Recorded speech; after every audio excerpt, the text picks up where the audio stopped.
इस दुनिया में लोग 4 तरीकों से ही पैसा कमाते हैं और उसको रॉबर्ट टी कियोसाकी ने कैश फ्लो क्वाड्रेंट नाम दिया है। इस क्वाड्रेंट में 4 चीजें हैं, ESBNI।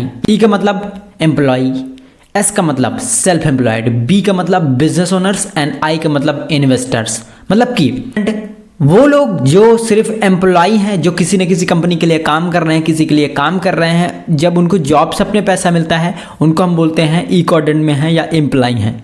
एस क्वाड्रेंट होता है सेल्फ एम्प्लॉयड। ऐसे लोग जो खुद की दुकान, खुद की शॉप चलाते हैं, दिहाड़ी मजदूरी करते हैं या खुद का ऐसा काम करते हैं जिनसे उनको जब वो काम करते हैं तो उसको पैसे आते हैं, उसको हम बोलते हैं सेल्फ एम्प्लॉयड, जो खुद का काम करते हैं। बी क्वाड्रेंट में वो लोग आते हैं जो खुद का बिजनेस करते हैं, जिनको बिजनेस करने से पैसे आते हैं, जिनकी कंपनीज हैं, वो लोग बिजनेस में आते हैं।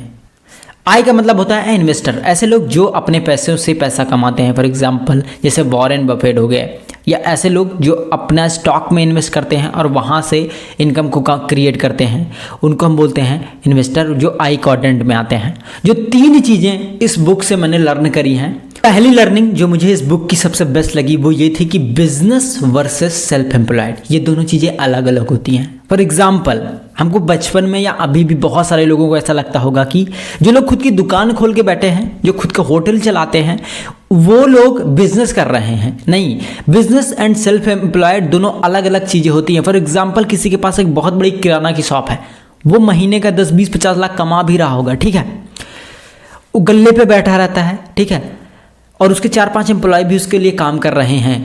लेकिन बिजनेस हम उस चीज़ को कहते हैं जब आप अगर 1-2 महीने तक अपने बिजनेस में ना हो, अपने काम पे ना हो, फिर भी स्टिल वो आपको पैसा कमा के दे सकता है। लेकिन अगर आप एक किराना की दुकान चला रहे हो, आप शॉप चला रहे हो, तो वहाँ पे अगर आप एक दिन के लिए भी चले जाते हो बाहर, आपको शटर अगर गिराना पड़ रहा है तो आप खुद की नौकरी कर रहे हो, सेल्फ एम्प्लॉयड हो, आप बिजनेस में नहीं हो। बिजनेस का मतलब होता है अगर आप 1-2 महीने के लिए बाहर भी चले जाते हो तब भी स्टिल आपका काम चलता रहेगा और आपको पैसे आते रहेंगे। जो सबसे मेन लर्निंग इस बिजनेस बुक की मुझे लगी वो यही लगी कि आपको बिजनेस में ज़्यादा से ज़्यादा फोकस करना चाहिए। अगर आप खुद की दुकान भी चलाते हो तो आपको कैसे मैनेजमेंट आप करोगे कि अगर आप 2 महीने तक दुकान पे ना भी आओ, देन फिर भी कोई उसमें घोटाला ना कर सके, आपका बिजनेस एब्सोल्यूट स्मूथ चलता रहे, आपके एम्प्लॉय काम करते रहें, आपको पैसा आता रहे और आपका बिजनेस अफेक्ट ना करे, आपकी दुकान बंद ना हो, उसको हम बोलते हैं बिजनेस। सो ये मेन डिफरेंस है, इसको आपको ज़रूर समझना चाहिए। और ये मेरी सबसे बड़ी लर्निंग थी कि बिजनेस और सेल्फ एम्प्लॉयमेंट में बहुत ज़्यादा अंतर होता है। जो दूसरी सबसे बड़ी लर्निंग है मेरी इस बुक की वो है risk and difference between calculated risk. So risk लेना, जैसे कि आपने सुना होगा, कई सारी आप वीडियोस देखते हो कि बिजनेस करने के लिए आप जॉब क्विट कर सकते हो और आप कर देते हो। पहले हम रिस्क को डिफाइन करते हैं। रिस्क का मतलब होता है कोई भी चीज काम ऐसा करने जा रहे हो जो बिना सोचे समझे करा है, जो आपको आगे आने वाले टाइम में बहुत ज़्यादा प्रॉब्लम क्रिएट करके दे सकता है।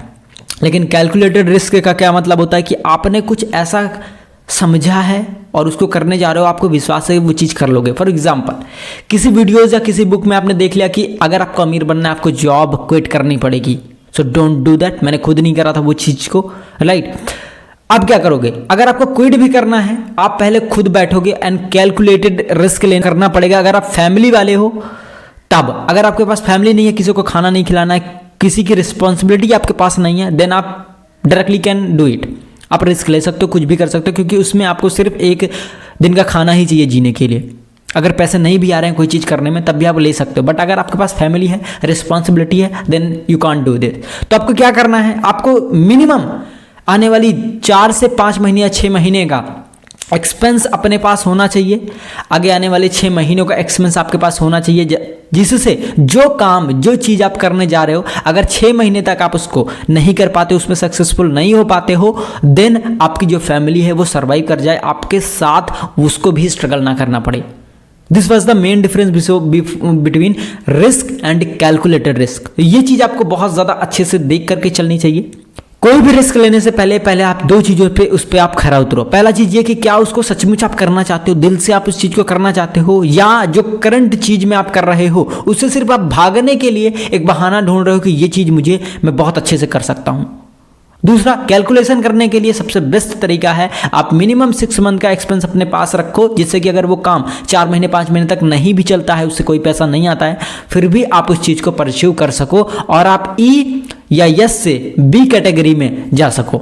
तीसरा सबसे बेस्ट लेसन जो मैंने यहां से लर्न करा है वो था एसेट एंड लायबिलिटीज के बीच में अंतर को समझना।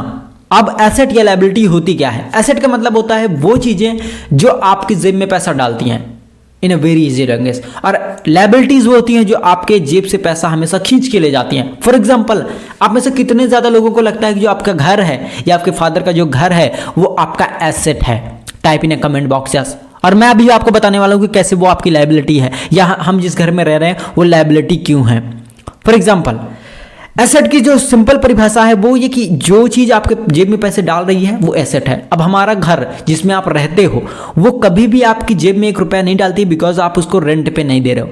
हाँ, वो घर जो आपने रेंट पे दे रखा है किसी दुकान वाले को, कोई लोग रहते हैं और उससे हर महीने 2000, 4000, 5000 रुपए आ रहे हैं, that was a asset for you. लेकिन जिस घर में आप रहते हो that was not your asset, वो आपका एसेट नहीं है। क्यों? क्योंकि उसमें हर साल आपको मेंटेनेंस करवाने पड़ते हैं, उसमें पेंटिंग करवानी पड़ती है, कुछ खराब हो गया तो उसको बनवाना पड़ता है। So this is a liability जो आप अपने जॉब, बिजनेस या सेल्फ एम्प्लॉयमेंट से कमा रहे हो, आपको अपने घर को बनाने में, मरम्मत कराने में उसको लगाना पड़ता है। So that's why this is a liability for you.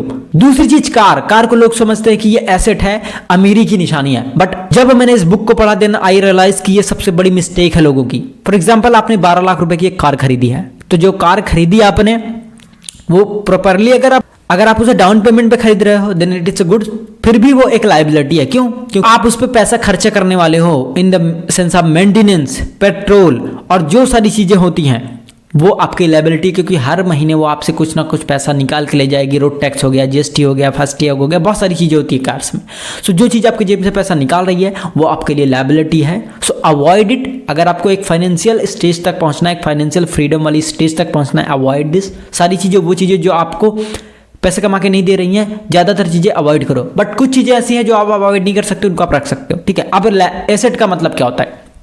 For example, अगर आप खुद के लिए देखोगे तो ये एक माइक को हम लेके चलते हैं, ये माइक है 2500 रुपए का। अगर आपकी नजरों से देखा जाए, आपके पॉइंट ऑफ व्यू से देखा जाए तो ये आपके लिए एक लायबिलिटी होगी, क्योंकि आपको इसका कोई यूज नहीं है, इसको खरीदना नहीं चाहिए। या एक लैपटॉप जिसके लिए आपका कोई यूज नहीं है, वो आपके लिए लायबिलिटी है। बट अगर मेरे पॉइंट ऑफ व्यू से देखोगे तो इससे I shoot videos, I monetised my skills, तो इससे मैं शूट करता हूं, इससे मुझे पैसे आते हैं। So this is a asset for me. Laptop से मैं बहुत सारे काम करता हूं जिसके लिए मेरे पास ये एसेट है। अगर मैंने इसको खरीदने में 30 से 40 हजार रुपए इन्वेस्ट करे हैं तो इससे मैंने 3 से 4 लाख रुपए कमाए हैं। So that's asset for me. So ये मेरे लिए एसेट साबित हुआ। सो कुछ ऐसी चीजें क्रिएट करो। फॉर एग्जांपल, जब आप गोल्ड में इन्वेस्ट करते हो वो आपके लिए एसेट है। लेकिन जब आप कुछ ऐसा सामान खरीदते हो जो खरीदते ही उसकी वैल्यू डाउन हो जाती है, वो आपके लिए लायबिलिटी है। फॉर एग्जांपल, आपकी बाइक्स हो गए, आपके जूते हो गए, आपके महंगे महंगे मोबाइल फोन्स हो गए, ये सारी चीजें जो आप महंगे महंगे ईयरफोन्स लगाते हो, वो सारी चीजें क्या है? एक लायबिलिटी है।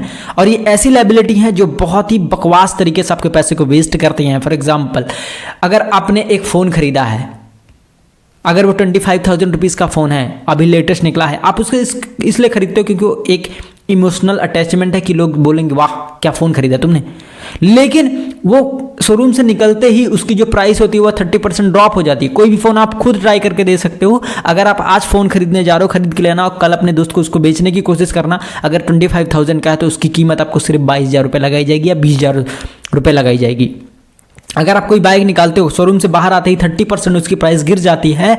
एक बहुत ही अच्छा उदाहरण दिया गया था इस बुक में, मैं I want to share with you कि अगर आप 2000 में आइसर मोटर्स का जो 1 लाख रुपए की जो बाइक आ रही थी उनकी 1 लाख रुपए की, वो अगर आप खरीदते और उसी 1 लाख रुपए की शेयर खरीदते, सो जो उसका हाइक था आपका 2020 में, उस बाइक की कीमत कितनी रह जाती? मिनिमम 20 से 25 हजार। लेकिन जो आपके 1 लाख रुपए के शेयर्स थे वो 2022 के समथिंग तक करोड़ रुपए पार कर चुके होते। सो ये था एक बहुत ही अच्छी और समझदारी से यूज करा गया पैसा एंड कैश फ्लो।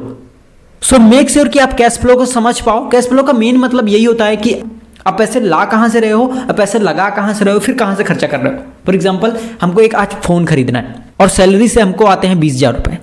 सो अगर 2 सिचुएशन है यहाँ पे, पहली चीज ये कि आप डायरेक्टली जैसे सैलरी आप जाते हो 20,000 का फोन खरीद के चले आते हो। दूसरा चीज आप ये कर सकते हो कि 20,000 की सैलरी जैसे ही आई आपने क्या करा, उसमें से 2-3 हज़ार रुपये निकाले, 17,000 रुपये आपने सेव करके रख लिए। जो 2 से 3 हज़ार रुपये आपने निकाल के रखे थे उससे आप क्या करोगे, एफिलिएट मार्केटिंग या कोई डिजिटल प्रोडक्ट या कुछ ऐसा सेल करने या उसको सीखने की कोशिश करोगे।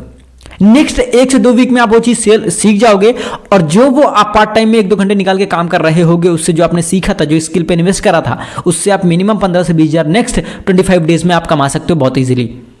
सो यहाँ पे आपने क्या करा, 3,000 रुपये लगाया आपने, 15 से 20 हज़ार रुपये से पार्ट टाइम में कमाए, उससे आपने फ़ोन खरीदा। इससे क्या हुआ, आपकी जो सैलरी थी वो बच गई और जो पैसे आपने लगाए थे अपनी स्किल पे वो भी आपने सीख ली फॉर द लाइफ टाइम, और जो पैसे आए उससे आपने फ़ोन भी खरीद लिया। ये था कैश फ्लो। अब कैश फ्लो यहाँ पे कैसे काम करा, सिंपल कैश फ्लो कैसे काम किया, आपकी सैलरी आई, आपने उससे डायरेक्टली इन्वेस्ट कर दिया लायबिलिटी पे और आपके पैसे आए और ख़त्म हो गए, और जो चीज़ आपने खरीदी उसकी वैल्यू भी कम हो गई। और दूसरा कैश फ्लो क्या था, आपकी सैलरी आई, आपने उसे थोड़ा सा पैसा निकाला, स्किल पे इन्वेस्ट करा, थोड़ा सा टाइम ज़्यादा लगा, उसको सीखने के बाद आपने एक बिजनेस को क्रिएट करा पार्ट टाइम में, उससे थोड़े से पैसे आए, ठीक है, और उस पैसे से आपने फ़ोन खरीद लिया और यहाँ से एक इनकम सोर्स भी बन गया। ये था सेकंड कैश फ्लो। थोड़ा सा लॉन्ग है, लेकिन यहाँ पे आप लॉन्ग टर्म सोच रहे हो, लॉन्ग टर्म में आपके पास पैसे की कमी नहीं होगी, यहाँ पे आपको शॉर्ट टर्म गेन मिलेगा, लेकिन यहाँ पे आपको लॉन्ग टर्म वेल्थ मिल रही है। So choose your own. So इन तीनों में से सबसे बेस्ट लर्निंग आपके लिए क्या थी, टाइप इन कमेंट बॉक्स। अगर आपने इस वीडियो को अभी तक लाइक नहीं करा तो कर दो, और इस चैनल को सब्सक्राइब कर सकते हो ताकि ज़्यादा से ज़्यादा वीडियोस देख पाओ।